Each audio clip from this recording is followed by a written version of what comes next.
Are you planning to pay in cash, swap some euros, or transfer money whilst in Spain? Well, stop right there. Nah, I'm just kidding. I'm not the one that's going to be coming after you. But in all seriousness, you do need to be careful. Spain does have strict limits on cash payments, deposits, withdrawals, and even bank transfers nowadays.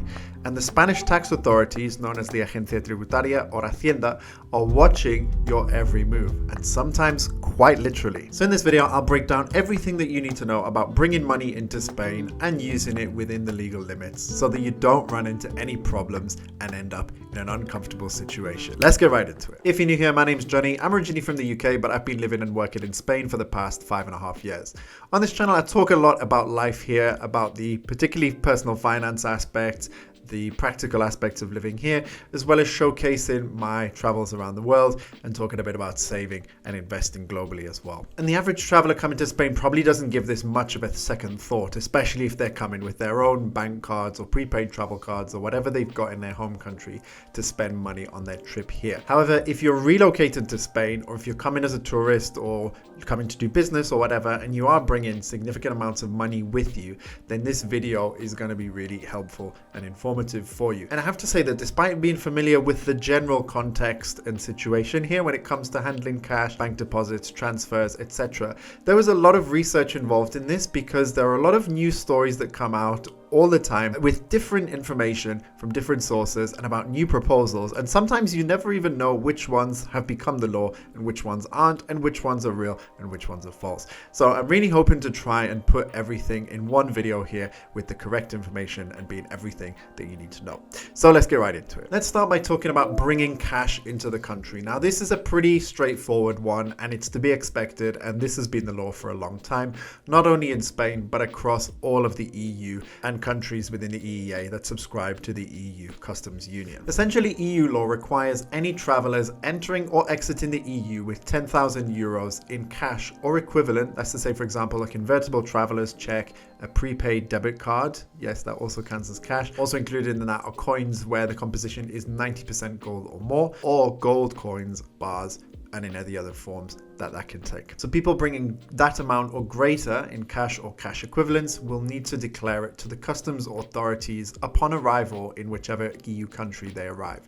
So assuming that you come to Spain and you have 10,000 euros or greater in cash or cash equivalents, then you would need to declare that at customs, known as the aduana in Spanish, which is overseen by the civil guard or the Guardia Civil, which you'll see when you arrive basically at any major airport after passport control and after picking up your bags. Amounts of cash and cash equivalents below that 10,000 euro limit don't need to be declared, but you could be questioned if it's discovered that you have large amounts of cash on you, and officers can question you about those funds and their origins. So do keep that in mind. All right, so we've arrived in Spain, or perhaps we were already in Spain, and we have our cash. What are we allowed to do with it? What are the legal limits for operating with cash? Well, it's important to note that, first of all, there are legal limits as to how much cash you can use in particular transactions. And this limit was lowered back in 2021. In the majority of cases, you're going to be limited to 1,000 euros maximum that you can use in cash transactions. And there's a very important criteria that means this applies, and that's when one or more parties involved in the transaction are acting essentially as a business or professional. So it could be a company, it could be a sole trader, autónomo in Spanish, etc. So in these cases, you can't use more than 1,000 euros for a transaction of that nature. Let's say that you're making a transaction with a business or service in Spain. The value is less than 1,000 euros. Let's say you want to pay 500 euros in cash because the service costs 500 euros. That's fine. You can go ahead, you can pay all of that in 500 euro cash. However, if it's above 1,000 euros, let's say a 2,000 euro invoice, you could only pay 1,000 euros of that total in cash. In this case, you would only be allowed to pay 1,000 euros of that in cash, and the rest would have to be by bank transfer. And you're also not allowed to pay 1,000 euros in cash in one go and 1,000 euros in cash later. No, that's not allowed in this instance. So the bottom line, which I think is very clear up to this point, is that up to 1,000 euros cash is okay to use to pay for transactions. Anything above 1,000 euros after that 1,000 euro cash limit has been used up would have to be paid by bank transfer. So here we talked about what happens here when we've got, let's say, two parties involved, both who are fiscal residents in Spain, and one of them is a professional or a business. That's where the €1,000 limit applies. But what if, for example, you don't have your tax residence in Spain? Let's say that we have someone from the UK who is visiting Spain, they have a holiday home in Spain, and they want to buy a car from a second-hand dealership in Spain to use whilst in Spain. Well, in this instance, the limit changes. There's still a professional or a business involved, but because the UK citizen doesn't have their fiscal residence in Spain, that limit increases from €1,000 up to €10,000 that they're allowed to pay in cash for a transaction. So in theory, that British citizen could buy a €5,000 car all in cash because they're not Spanish tax resident. They would of course have to prove that when going through the transaction as well, provide proof that they are a tax resident in the UK, perhaps through a certificate from HMRC, and that they don't have any tax residence in Spain. Let's change the parameters again, because here we've talked about when it's a transaction involving a business or professional. What if there are two individuals, neither of whom are acting in a professional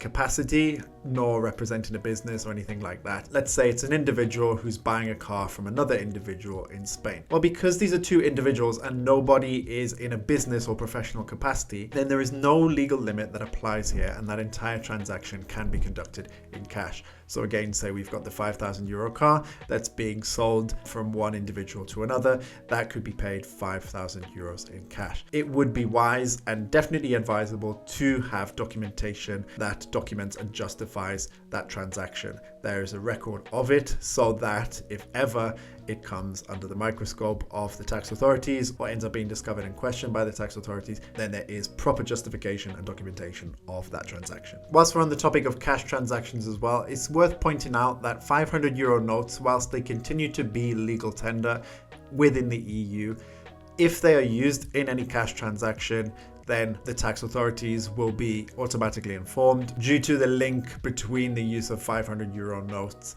and illegal or illicit activities historically. So there is a requirement for that, and you'll see later on as we go as well that that also triggers warnings to tax authorities when it comes to banking and deposits. When operating with cash as well, there are other instances in which there is no legal limit that is applicable. One of them being when you're going to exchange money at a bureau de change, for example. Some of the bureau de changes, as I understand, they do have limits on how often and how much cash you can exchange at a certain point in time, but by law there is nothing restricting you as to how much money you can exchange at a bureau de change. Above €1,000, the bureau de change will have to ask you for a copy of your ID, and with certain amounts of money as well, they may ask for justification of where the funds have gone, but no limit as to how much money you can exchange. Another scenario where those legal limits don't apply are Spanish bank deposits as well. But before you go and dump all of your money into a Spanish bank account that you've just opened, it's really important to be aware of certain thresholds that apply, at which point alerts will be triggered both at the bank level and at the tax authority level. As I said before, there is no legal limit for how much money you can deposit into a bank account at an ATM. But if you deposit €3,000 or more in a single transaction, that will trigger essentially an internal warning within the bank, and they will have to inform the tax authorities of that movement and who made that movement. They may even come asking you for documentation or justification for where that cash has come from. Things like invoices, receipts, perhaps a public notary document if it's about a donation in cash between two people. These kind of things can help you if you do end up in that situation. And if the amount deposited is €10,000 or more, not only will the bank inform the tax authorities, but they'll also be informing the SEP-Black, which is the Servicio Ejecutivo de la Comisión de Prevención de Blanqueo de Capitales e Infracciones Monetarias. Translated to English, that's a body that oversees anti-money laundering regulation, all that kind of stuff. And even keeping these amounts in mind, even amounts that are deposited that are below the €3,000 threshold can raise internal warnings within the bank. Say, for example, if €500 is going into your bank account every week or every month, for example, that can have the bank asking questions, and they may ask you to provide proof of that.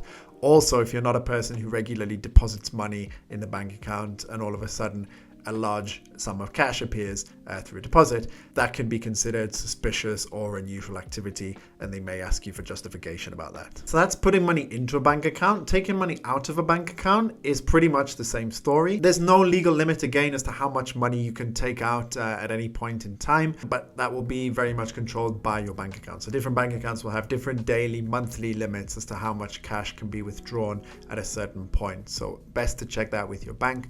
But again, from 3,000 euros that's being withdrawn, one, you're going to have to contact the bank in advance, most likely, so they can have the cash ready for you. And you're probably going to have to fill out some documents to explain why you're taking that money out. The bank will most likely also inform the tax authorities about that as well. And again, at the 10,000 euro threshold, the bank will need to inform the SEB Black for anti-money laundering compliance. So that covers the cash aspect of things. Now let's move on to bank transfers. Now, in theory, this is obviously all kind of a unified banking system. So perhaps there's not as many limits and restrictions as there is when it comes to cash. Yes, but there are still some restrictions, important restrictions as well, that you need to keep in mind. So making bank transfers in Spain, you don't need to declare anything to the tax authorities for transactions up to 10,000 euros. At the 10,000 euro point and above, whether that's a transfer within Spain, so from between two Spanish bank accounts, or from a Spanish bank account out to an international bank account or vice versa, then you will be required to declare it to the tax authorities. And there's a specific document that's required in these cases, and it's the S1 form that you'll essentially need to fill in, again explaining who you are, what amount of money you're transferring, and what is the reason for transferring or receiving that money. And that limit is 10,000 euros internationally, as I said, but you'll also need to fill that form out for national transfers above 100,000 euros. So whilst operations of 10,000 euros or above, the tax authorities are informed on the national level. At the 100,000 euro mark is when you'll have to fill out that S1 model for national transactions, 10K for international transactions. And it's very, very, very important that you do that as well, because the fines can range from as little as 600 euros, which in my opinion is already quite high, and I would not like to pay a 600 euro fine, up to 150,000 euros. So definitely not something to overlook or forget about if you move in large sums of money. And I'd definitely consider speaking to a financial, tax or legal advisor before doing such things as well, so that you're aware of what documents are required and what legal formalities you need to go through so that that transaction can go ahead smoothly. Similar to cash withdrawals, the amount of money that you'll be allowed to transfer by bank, whether it's nationally or internationally, will vary. So you'll need to look at your banking conditions to understand how much money you can transfer in one go per transaction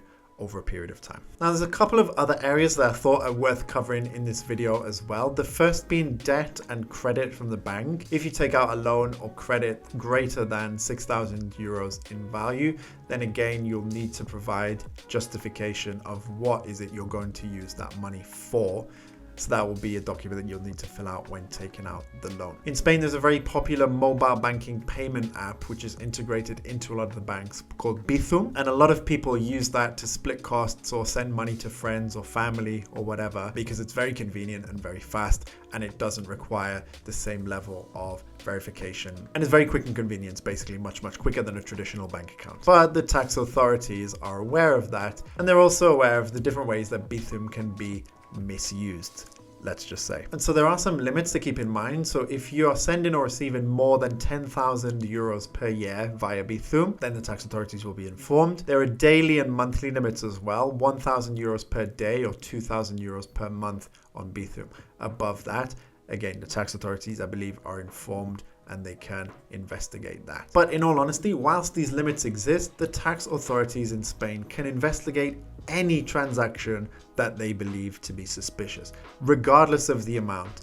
They can investigate. So it's really important that if you're using Bizum, you do so consciously and you don't overdo it in that respect, and you have your transactions clearly labeled as to what they are to avoid attracting attention in that case. And to top this video off, if you hadn't seen enough already, there is a proposed law in the works right now that from 2026, the tax authorities will be asking credit entities and banks, basically people who issue debit cards or credit cards, to provide reports of people who spend more than 25,000 euros a year. And so for those people spending above 25,000 euros on a particular card, the tax authorities will get information about who that person is, how much they've spent, what transactions they've made. So that will be a lot of information that they'll have access to. Now, with everything that's been said in this video, let me just finish on some top tips or suggestions that I would give to people when coming to Spain.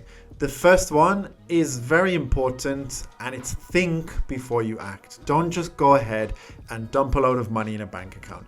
Don't just transfer a big lump sum of money across from another country without really speaking to a legal professional, a tax advisor, a finance advisor before doing so. Because where you're from, there might be different limits that are applicable. Such transactions wouldn't necessarily alert the authorities. Using cash might be more common back in your home country. It is still quite common in Spain, but there is a clear progression here towards the digital banking system. And so think, get informed, speak to legal experts where applicable, because failure to do so, it can land you in hot water and uncomfortable situations that could have potentially been avoided had you known how to go about this the right way per the restrictions, legal limitations, and how things are done in Spain. Have clear documentation to back everything up. If you're making a transaction in cash, or if you're making a large bank transfer, then be sure to have documentation that backs up where that money has come from, what it's going to be used for. If you've got invoices, receipts, public documents, etc., that can help you with that,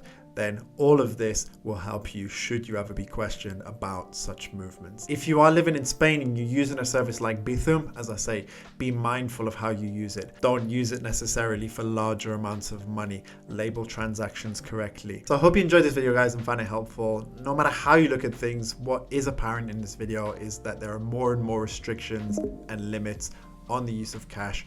And even within the digital banking economy, there are more and more levels of security and oversight as to how money is being moved in the system. Leave a comment and let me know how it's been for you using cash or setting up a bank account and using it in Spain. I'd be really interested to hear your perspective on this. And if you like this video and you want to find out more about life in Spain, particularly the personal finance aspect of things, then be sure to check out these two videos here. So next time, I'll see you on the next one, and let's get this money.